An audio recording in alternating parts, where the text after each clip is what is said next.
Uh, what's happening, everybody, man? Thank you guys for tuning in to another episode, hanging with Mr. Albie Stasek, Jake Hinder, and myself, a little Honey Badger Agent Attraction Q&A, and throw some comments, questions, feedback into the thread. We were sitting here talking UFC. I don't know why we didn't hit live sooner. Good stuff. And I won a Jerry Rice rookie card PSA 7 from Michael Reese, and that always feels good to take something for Mike because he hates to lose. And so he picked Stipe. I wanted Stipe to win, but I just didn't see it happening this time. Man. So now Mike's on me on the next fight. So the next fight is Ben Askren and not Logan Paul. Jake Paul. Jake right? Paul. Yeah. I'm taking Jake Paul. He asked me early. I'm going with Jake Paul. No question. all these Cleveland boys in the ring, man. You got Stipe, Jake Paul. They're all Cleveland boys. Yeah. That's right. They are from Cleveland, huh? Yeah. Jake looks like a beast, bro. I mean, you can say all day long, Ben Askren's he ain't wrestling. This is a boxing match. And I mean, I ain't seen him hit the bags. But I've seen Jake Paul hit the bags, and I'm gonna take. I don't think he stands a chance. I think Ben's afraid of him. I think Ben should be afraid of him. Hey, fun fact. I may have already told you this, but did you know that Jake Paul's dad is or was a realtor right here? Nuh-uh. Yeah. No way. Let's go recruit him. Dude, let's go recruit him, dude. Are you serious? Paul. Yeah. I'm all over that. One, and I don't think he's in the game anymore, but he's like from Westlake, they were boys ran around Westlake and Crocker Park and millions of followers. And he's friends with Snoop Dogg, which is probably the coolest. I like that. Hey, speaking of Snoop Dogg, what up? Getting big. Yeah, he is. Hey, man. Hey, one of our guys lost, but I'll tell you who won. And beautiful Sugar. The Sugar Show was live. Yeah. And he's a bad dude. Yeah. He normally puts people out in that first round. Yeah. 3 because he stopped. He thought he won the fight, and then he kept going. And had to go the distance, which that was, I think, a test for him. He's usually just putting people to sleep right away. It was fun to watch the Sugar Show. Yeah. That was good. That was a good card altogether. Yeah. It was real good. I think it was the last time. I think from now on there'll be more fans. They had a few fans there. MGK was ringside. Yep. They got some good fights coming up. Some real good ones. So, John, what you seeing out there? There's nobody I know that's on more coaching calls with some of our top people than you. What's more of the same? I'm hearing a lot of the same with the crazy, these poor buyers out there. I think a couple really good conversations had. We had expert mentors last week with new Honey Badger out in San Diego. Brian, get shit done daily. That's his little. I like that. GSD I love daily. that. And they're in San Diego. He's talking about lean in with the iBuyer type of approach and model kind of what they are, right, and understand. And it's the code that you're trying to crack too, right, Al? And he might be a good conversation for you. I was just thinking about that right now, to connect with him and kind of their focus. And they flipped, I forget how many absurd amount of properties in San Diego over the years, 400 plus in San Diego they flipped. And so being able to have that and so leaning in with it and understanding, right, he broke it apart. He's like, what is Zillow doing, right? They're using it as a lead gen strategy to be able to sell the leads back to us as real estate agents, seller leads. He said that's all they're doing because they're going to continue to keep upping the price. It's 8.5% right now. Plus they hit you with the repair fees and stuff like that. But what they're doing is just getting it from a seller lead perspective. And I think that's the holy grail that we're all trying to figure out right now is the seller lead approach. And then, having great conversations with Alex, had him on Expert Mentors a couple of weeks ago, and just the absurd conversations of, hey man, I know you might not be thinking about moving, but if somebody were to bring a bag of cash and hand it to you, what would it take for you to move out of your house? Yeah. And those are the type of offers that are happening right now. And, so this is just good perspective for everybody listening in, is getting out and connecting in your community and getting connected with your neighbors. He's got 3 neighbors that would never move, but thinking that they could get 50,000 more for their house than what they think. They're really contemplating, do I take the extra 50,000 and knowing that my house is not worth it, and I'm be okay to go rent for a little while and then buy it back later at a discounted price or whatever the case may be. But that's the real conversations that are happening within the with neighbors and in the community. I know just here with the fellas on the streets here, right? Like every one of them is paying attention to what ridiculous, like there's houses in my neighborhood that are coming on the market over 500 without pools. And it's like, really? Like that don't make no sense. And, so it's really leaning in on that route. And, hey, if I could bring you a bag of cash, what would it take for you to make a move? I'll tell you, I'll never forget this. I don't remember what year it was. It had to have been like my 3rd year, maybe my 4th year in the business. And I was talking to David Nottingham about, all the stuff he had done. And, he was just sharing, he was just like helping the up and coming kid, you know what I'm saying? Yeah. He was being cool. And he said, he's like, here's the trick to real estate. When everybody's buying, I'm selling. When everybody's selling, I'm buying. And that was it, man. I walked away from that conversation going, all right, that makes sense, but it's never been more true than it is right now. I mean, shoot, my wife, her parents wanted to buy something and there's like a 3-bedroom for $869 in Newman, and they're thinking about trying to make an offer. I said, yeah, y'all out your damn minds. So I said, y'all, this is the dumb. You should never. Okay, like this ain't when you buy. This is not when you buy. But people, they're all. The inventory is what it is, but it'll change. It'll shift. These markets don't last forever. We've been through this. We were just kind of just talking in conversation, and what was it? 17. I think we bought this house for like $390. And I Alex and I were just talking, and I said, man, I think at like $490. He said, hell no, you crazy. He said, I bet I can get you $520. I was like, what? Right. Like what? Like, come on, man. He goes, no. He goes, you don't understand. He goes, the builders have already sold out of their next phases, and now they're negotiating on raw land.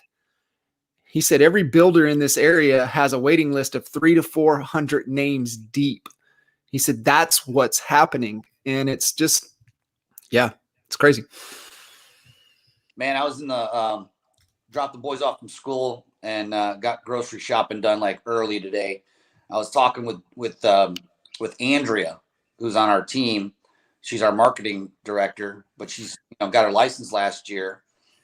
And it was just really, it would dawn on me is because she listed this house. Literally first day on the market, she has over like 40 scheduled showings. People, they filled her voicemail box up to the point where it can't take any more voicemails. And she has offers coming to her sight unseen. And so I was like thinking to myself, I told this to Joel. I said, man, I remember the day when I would sit on Fridays. I always blocked off Fridays were like price reduction day.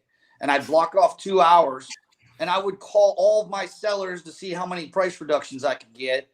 And that was, that was the game, because I was sitting on a bunch of overpriced listings that I couldn't get sold, and I needed a reduction. And the agents that have gotten their license in the last 12 months know nothing of those days.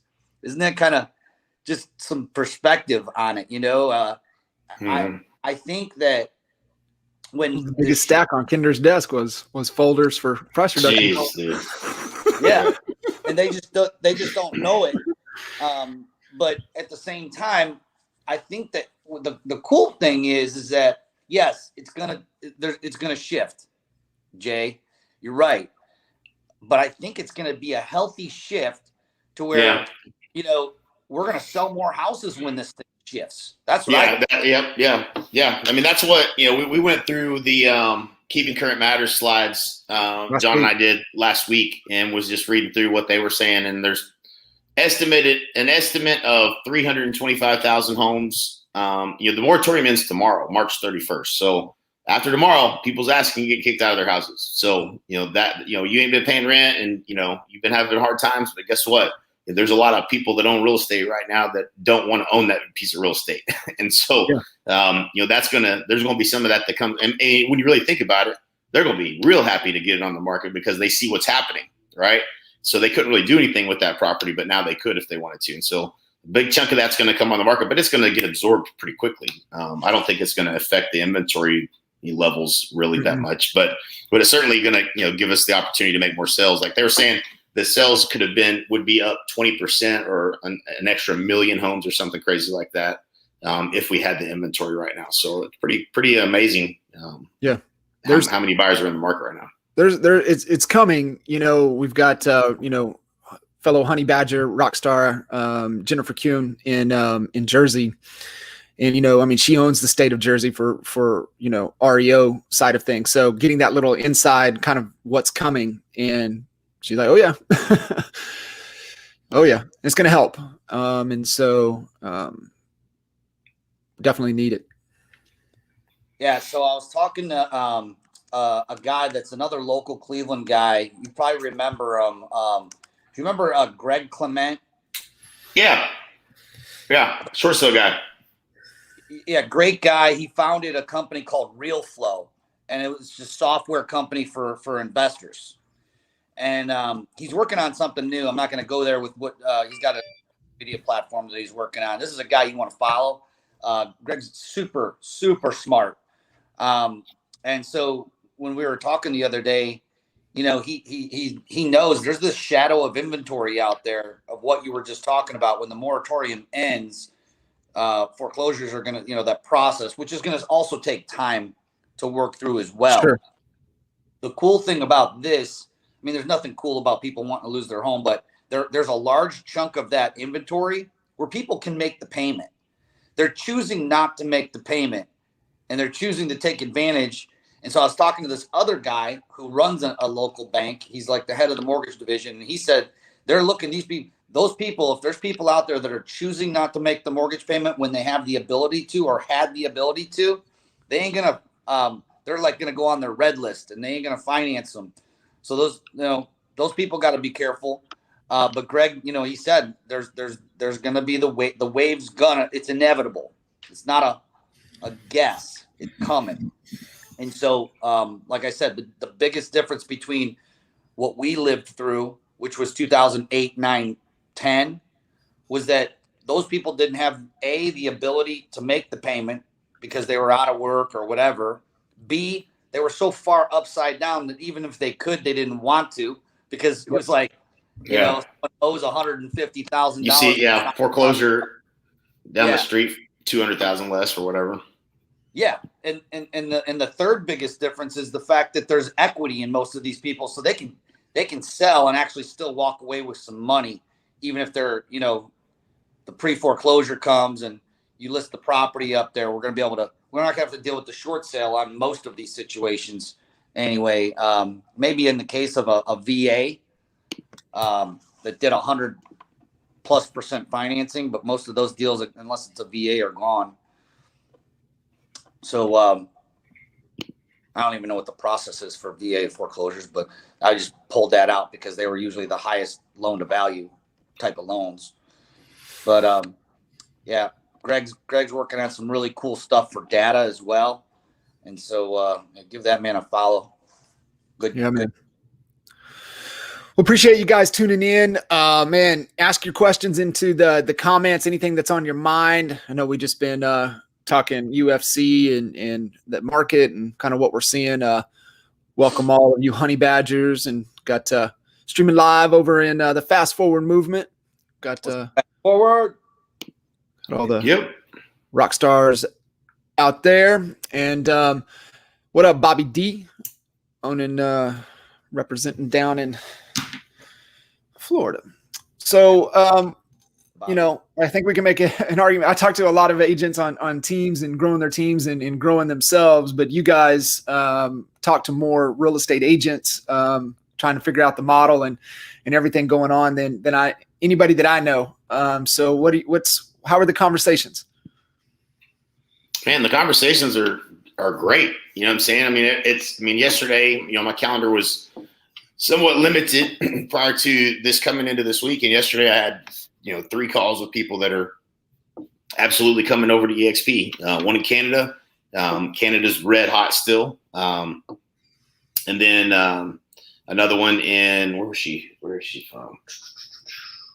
Jersey. Another one in Jersey. So yeah, positive conversations. People I mean, this is why I believe 150,000 agents are going to be joining EXP in the next 90 days, just in the US and Canada. Because people that want to do more have no better place to be than EXP. If you want to sell more real estate, you'd be crazy not to be at EXP.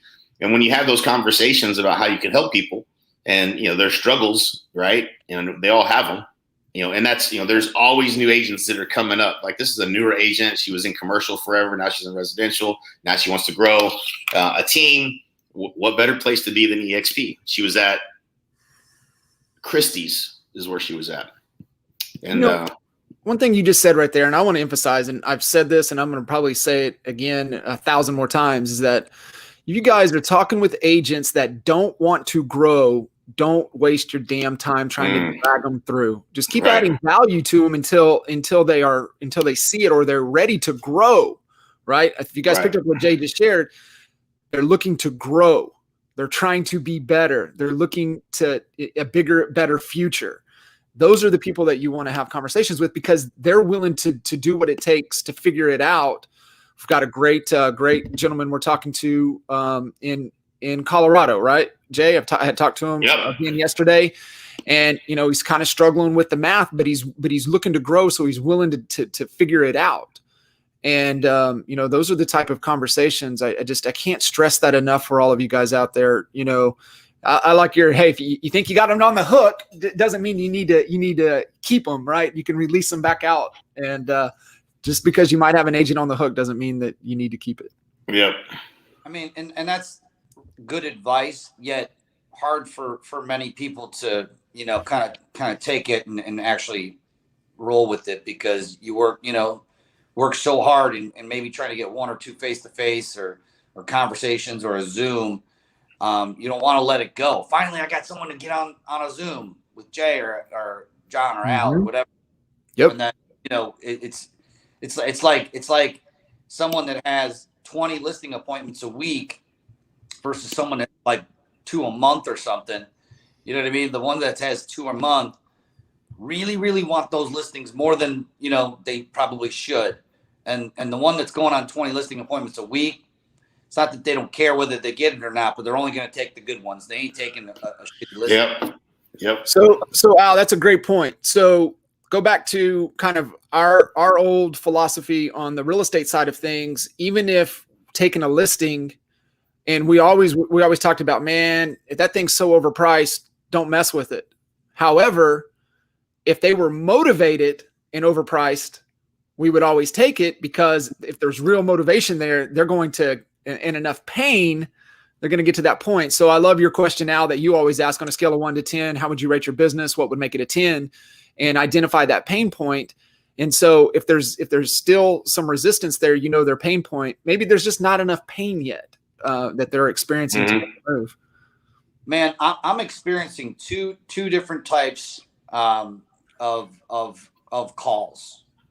Jay, let me know if this is happening with you. So obviously, you know, Nick is our new ISA for setting up agent calls, and he's banging it out of the park on it. But I'm either experiencing someone who is either A, not watching the video at all, barely showing up on the call, or B, like they're watching it all. I got no one really falling in the middle category. They're either like focused in and engaged and wanting to learn more and guards down and whatever, or it's, they like I had a guy ghost me for like the third time. I'm gonna tell Nick, don't even bother scheduling another call with the guy. My half an hour that he keeps blocking off is worth more to put someone who falls into this category versus like the first year, even 2 years, we had a lot of people right in that middle, It's just kind of an observation I've been making. Have you been seeing that, Jay, at all?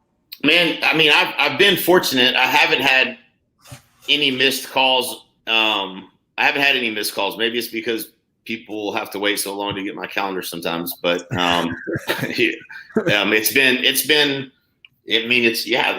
been all solid. Like yesterday, I had 1, 2, 3, 4, 5, 6, 7, 8, 10 calls yesterday, and all 10 of them showed. All 10 of them were, some of them were just question related, already at EXP, but all of them were solid.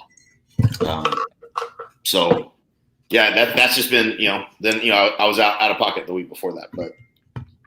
Hey, what's up, Dave Podjerski? David, brand new, man. Congratulations and welcome to Honey Badger Nation. David wrote, "A hungry dog finds the food. A starving dog dies from the hunt." Yep. Love it. JC Andre, question there for you. What's he got here? So while you're looking at that, I want to show you the new representing here. Oh, nice. I think there's a shipment heading your way. Well, it will be heading your way in 2 days. Yeah. I hope there's a shipment heading my way. Somebody stole my honey badger bug. I think you know the person that can get it to you. Awesome, man.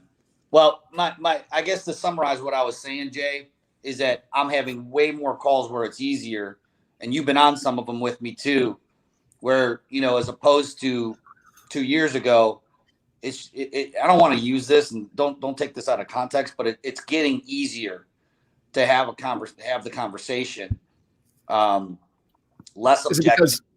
Are they exposed to it? They think they know what they have some understanding of it, or why is it becoming easier? Well, when we started, there was, when I came to the company, there was 4,000 agents. Now we have almost 50,000. So the proof of concept is there. You know what I mean? Like the objections that we were getting are, back then, Jay, remember, they were laughable then. You know what I mean? Like if we look back, we're getting none of those same objections. They're done. They're gone. The stock ain't crap. There's one Remax agent in my market who still made fun of an agent who left him to come join us and told her that the stock ain't worth shit. And that's funny because he works for Remax. Our stock's more, worth more than theirs.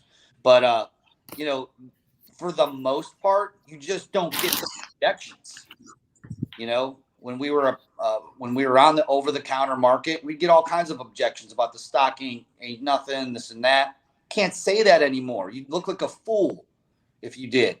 So, Glenn has just done a great job too of getting out onto some of these platforms, and Glenn's kind of if you know Glenn, you'll know he's somewhat of an introvert. He doesn't put himself out there, but he actually has been on some platforms, and of course bumping into Uncle Grant and making that relationship, and just doing numerous things with Success Magazine, and it's not just agent count, but agent count's probably the biggest lever, but what's causing that, and we have the most solid leadership team that this company has ever seen, at least since I've been with the company, and I would bet a steak dinner since the beginning of the company ever, that we have the best leadership team, in play. So I think for all those reasons. Yep. 100%. Love it. I'm glad. Thanks for unpacking that. Just everybody kind of get their head around it. The kind of help David out here a little bit. How are you seeing kind of to structure ideally that time for somebody that still has to produce while they're still trying to balance the agent traction? I know this is one of the biggest obstacles that I've seen with agents over the last 3 years since we've been here. But what feedback do you guys have on, how to allocate time?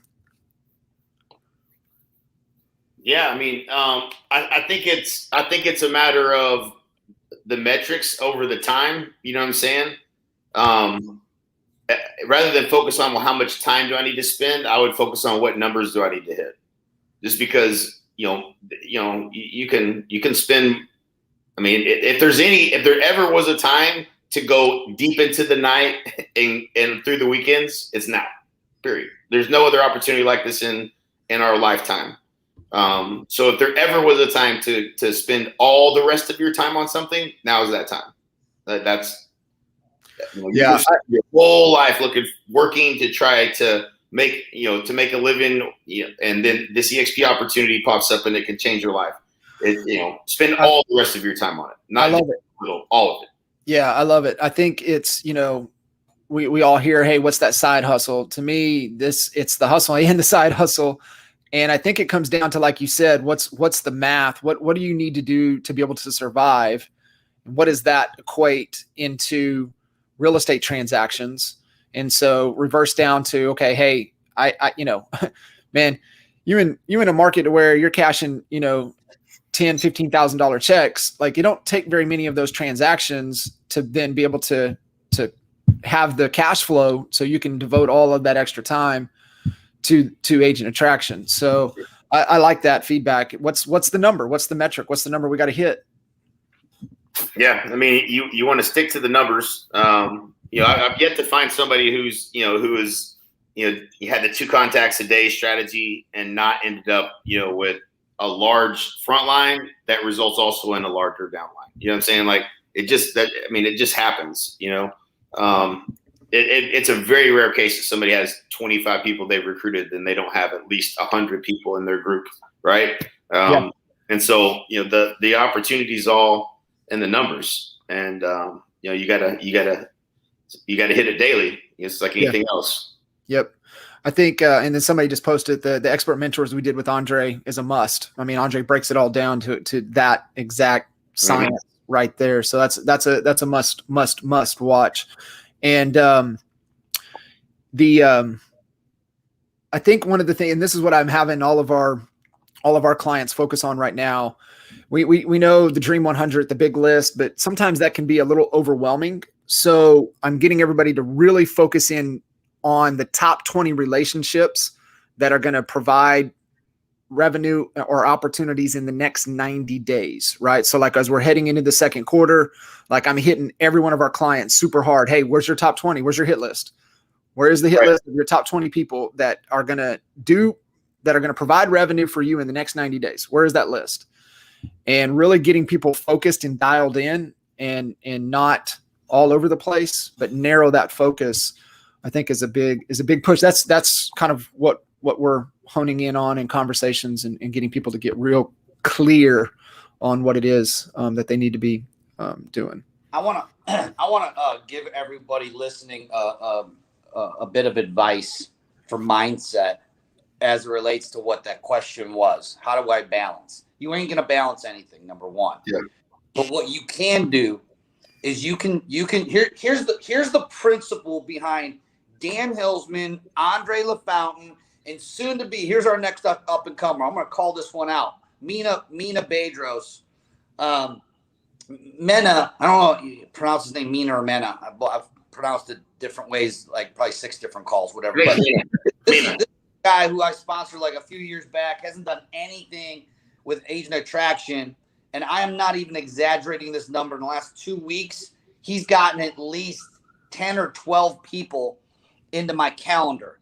And that's really cool. But here's the principle that I want to drive at. Yes, we can use the adage, it's a numbers game, this and that. But here's what's cool. And I'm not suggesting that you get people on our calendar who aren't qualified, because you do. You want to. But the thing that all of those gentlemen that I just mentioned have in common is that they are relentless, and they are not, like, just because someone tells them no, they're not stopping. And just because maybe someone doesn't show up on a call, they're not going to go set up another one and get disappointed. No, this maybe just I'm not good enough, or maybe I just can't do it, or whatever. Like, that language doesn't exist in Andre LaFountain's brain. Neither does it exist in Dan Hillsman's brain or Mina's. And they're just going to keep going, and they're going to keep going, and they're going to set it up, and maybe they're going to get told no, but it doesn't matter. And they're going to, they're just going to be in relentless pursuit of the goal. And they're clear. And I think that the reason is there's two things. Like, number one, they just believe. They just believe that they're deserving of it, and they believe they can do it, and they believe that if they get through enough, knows that they're going to get the yes, and then you're going to start seeing more yeses. And probably people listening to this have heard this before. This isn't anything mind-blowing, but I just see, I have too many calls, guys, of people getting on and saying, well, what's the secret sauce? What's working the best? This and that. And it's like consistency. It's at the end of the day, it's consistency. And I don't know. I'll get off my soapbox. But no, I'm curious, Al. I don't know if you've asked him this question yet, but I think this might be a good little insight for everybody listening in. What triggered him to all of a sudden, do nothing for 2 years to all of a sudden, bam, like I get it now. Like, have you uncovered kind of what that was for him? Are you talking about Tim Harris? Did you say who'd you say? No, he's talking about Mina. Oh, Mina. Honestly, I don't know. I don't know what lit a fire, but something lit a fire. So just a little background on Mina. Great. Yeah, it would be great to get his feedback, because Mina did do events. I did an event with him. He's done some things in the past that didn't work. And so he's changed his approach, which if you iterate and then change your approach, I mean, we were talking to Andre and he said the first 6 months he had nobody, right? No one, not one. All of that work for 6 months, consistent belief, did not give up, did not alter his path, but it started working. I didn't know we did an event for him. Right. I didn't know that. So the thing is with him is that for the first day I met him, his background's always been teaching, always been giving back, teaching 8 real estate agents. And with his niche, it was just how to use the MLS better, right? He just taught classes, And so what did he do? He grew a audience of people who trusted him.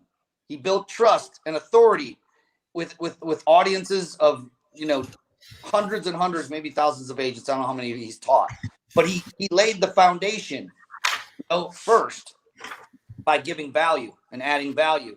It's the same dang recipe that we preach and talk about with Marketing 101.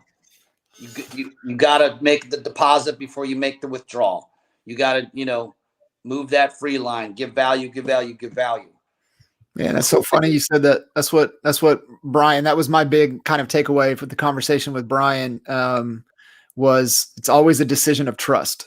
How he said it, I was like, all right, let me write that down. Hold on just a second. Right. And it was good. It also helped that he was VP for Darren Hardy for, 3 years as well. So definitely, Al, you got to connect with them. I think there's some insight that can maybe help you crack the code that you're trying to crack. All right, done. You said it twice. That's all I needed to hear. Hey, will you just give the legal clarity? There's just a comment on, people in franchise agreements. Just want everybody to be crystal clear on that guiding policy. Well, I'm not an attorney. However, I was advised by a gentleman who knows these franchise agreements inside, outside, and backwards, who will also remain nameless because it doesn't matter, but he really knows his stuff, was that we can't advise anybody on how to get out of a franchise agreement. We can't go there. There's a name for it. And it's torturous interference, and they have to be within 6 months of the expiration date before you can engage with them. Right. Thank you. Yep. And you just have to refer them to an attorney to talk about their options, really. And that's the extent of what I know, and there might be more involved, and there might be. Yeah. So is it 6 months? You can actually talk to them about. Within 6 months, they can start engaging in conversation. They can start engaging. Yeah. But, so if they engage you in conversation, you can have the conversation. Yep. Yep.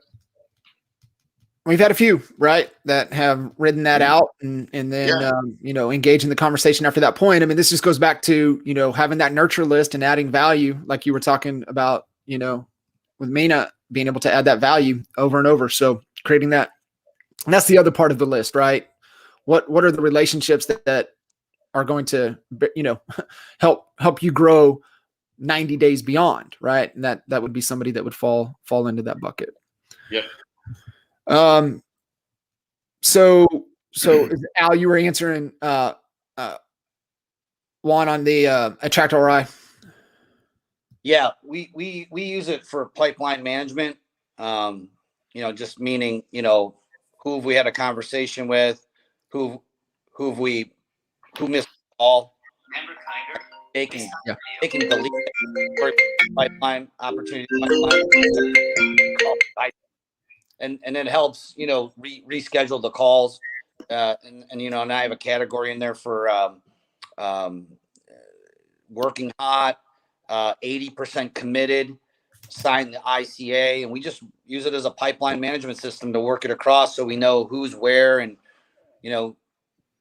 if there's someone that we need, to pay some extra attention to because they're like right there or whatever. So that's kind of that's what we're using that for. We could probably screen share and do a little video and show people what we're doing there too. Yeah, we can. Sure. I also use it on the buy and sell side. We run all of our cash offer funnel is all ran through that system too.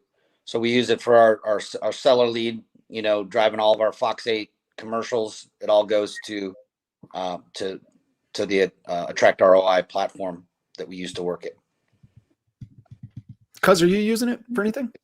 I'm using it for exactly the same as what I was using it for. So all I use it for is like, I'm not doing any like landing pages and lead capture or anything like that, but I'm using it to manage the flow of my conversations that I have. So anybody that I had an appointment with, or that I'm working, or that's working hot, is my 80% committed, which means that I sent them the invitation to sign up email with all the details and CC'd everybody on our team about it. Those are the ones that should be making application and starting the process. And so I always look there, and then I look to working, and then who just popped over and showed up as new and new in the system.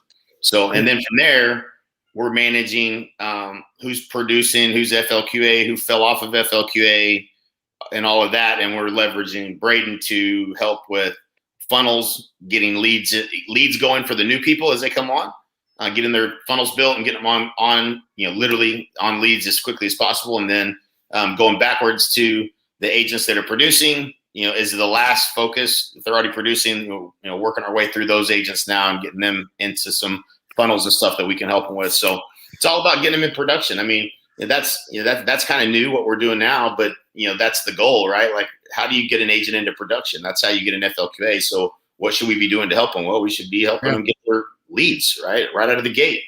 So all of those are where I think this whole thing's headed in terms of the value prop. And it, it strengthens off. I had a really good conversation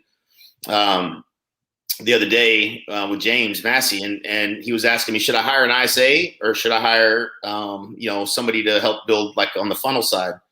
And I was like, well, we've hired both of those people. So how would I answer that? Right. Like, and I was like, well, we hired ISA first, and he was thinking ISA first. I said, no, absolutely not. You hire the funnel builder first. And here's why, because it strengthens your offer. Right. So if you're able to say, I'm going to also turn on leads for you, every conversation you have now gets a lift. You're going to get a higher percentage of people that are willing to meet with you, higher percentage of people that are going to ultimately say yes. And then you're ultimately going to get them into production faster, which means they're going to also end up closing deals faster, and you get paid faster. It's like all things point to like the funnel builder is a huge lever to helping agents become successful. And it increases your offer. It increases every metric along the way, right? So that's what makes that the best skill hire if you're going to invest some money back into this business, which is what we also think you should do.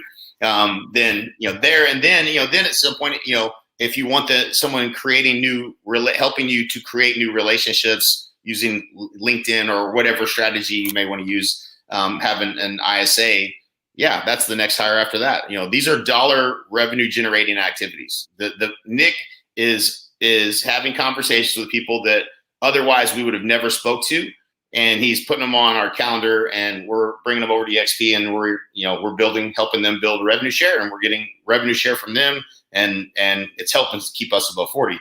So that's a revenue generating activity, and no question, those are hires that should be made, in my opinion.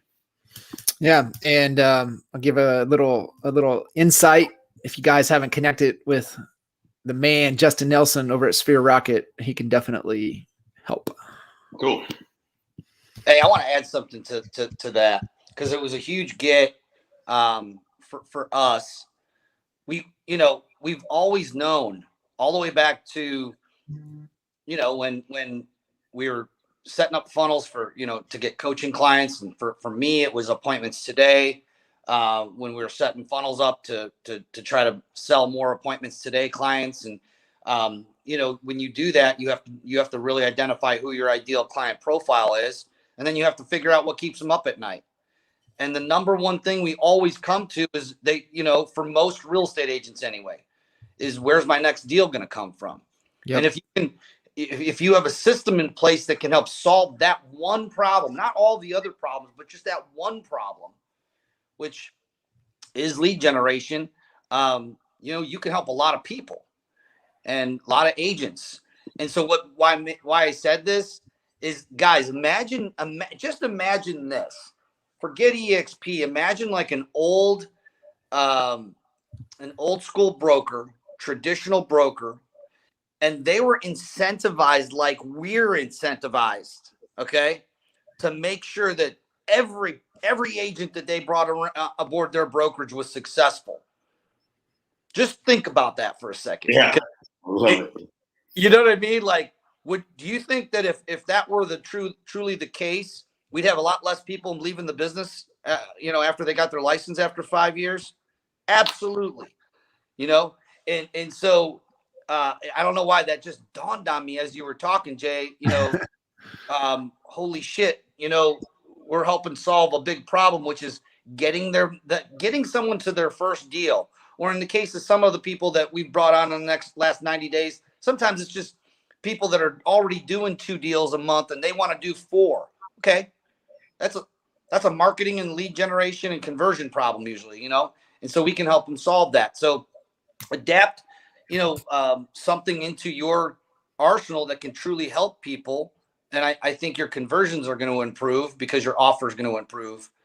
And so anyways, that's what I thought. That popped in my. No, I love it, man. I love it. And it's the, let me help you. Right. I'm actually going to help you. I'm not just trying to, hey, come join this company, but I'm actually going to help you be successful. I think that's the retention and definitely the strength of the offer, to really help them solve the biggest rock in their shoe. Which is why we use the vernacular partner versus join me at EXP. Partner with us. Right. Yep. Yes, sir. Gonna help. I love it. Dan heading down to Miami. Gonna hang with Uncle G. Uncle G. And I when I started going into my little rant about Andre and Mena and Dan Hillsman, I just, while we're talking, I'm pulling up my schedule to see who my next calls are.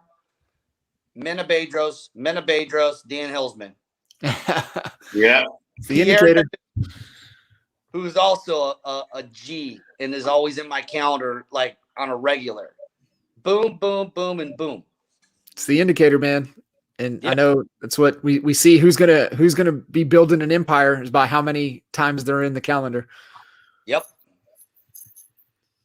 Goes back to the KPI. What's the number to focus on? And you don't have to be good. I'll tell you why. Okay. I play hockey, and I'll be the first to tell you I'm probably the worst player on our team. But I scored a goal the other night, and it wasn't because of skill. It's because I kept shooting. And I didn't stop shooting until damn it went in the net. It had nothing to do with my skills. If you'd have watched me, you'd have seen that I'm telling the truth. But I got to know it. I love it. Top shelf. What was the celebration move? Oh, my team goes nuts when I score because I'm the least likely to score. Put me up on the shoulder now. Is that the beer bath when you come off the ice? Yeah. It's good stuff. My Canadian. James is asking, outside after getting kind of that set up, what else is kind of done to continue to coach them through that process?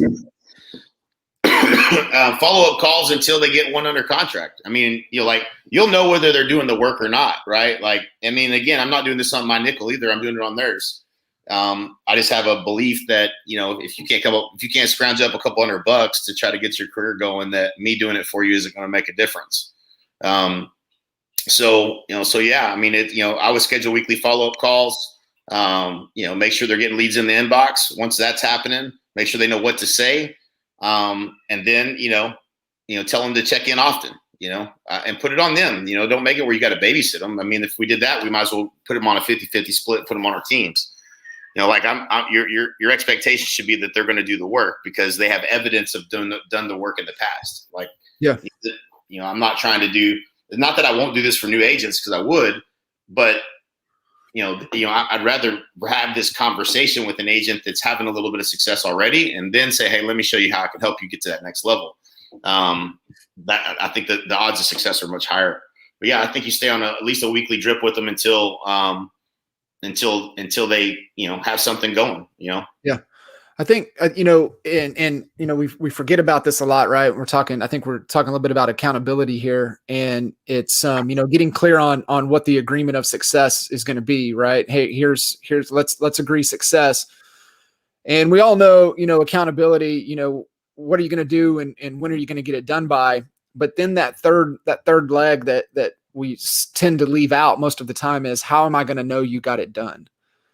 And so just what you just said right there, I just want to emphasize that is when you're working with these people, James and everybody else listening in, is, okay, great, you're going to do that, but how am I going to know you got it done? And then that puts it on them to say, hey, okay, well, on Friday, I'll shoot you an email and let you know kind of what the results were and the outcome. And then you see if they're going to keep to that agreement, and keep to the accountability. And Al, I've been thinking about you a lot lately on the 100-0 principle that you guys have, built your culture and everything around. And I heard a really good kind of a continuation to that is, when people start coming at you with excuses, it's like, I don't want to hear the excuses, but what it is, well, what are you going to do about it moving forward? Right. That's the real piece of it, right? Is owning it. It's like, hey, Al, man, I'm sorry. I absolutely dropped the ball, but here's what I'm going to do about it.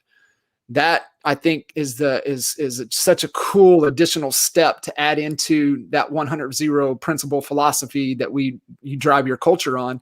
It's like, I don't want to hear the excuse. Just tell me what you're going to do about it. And, are they owning it and moving forward? So I went down that rabbit hole last week, and I was like, man, I was just made me kind of think about you and the culture that you guys have really built that around. Yeah.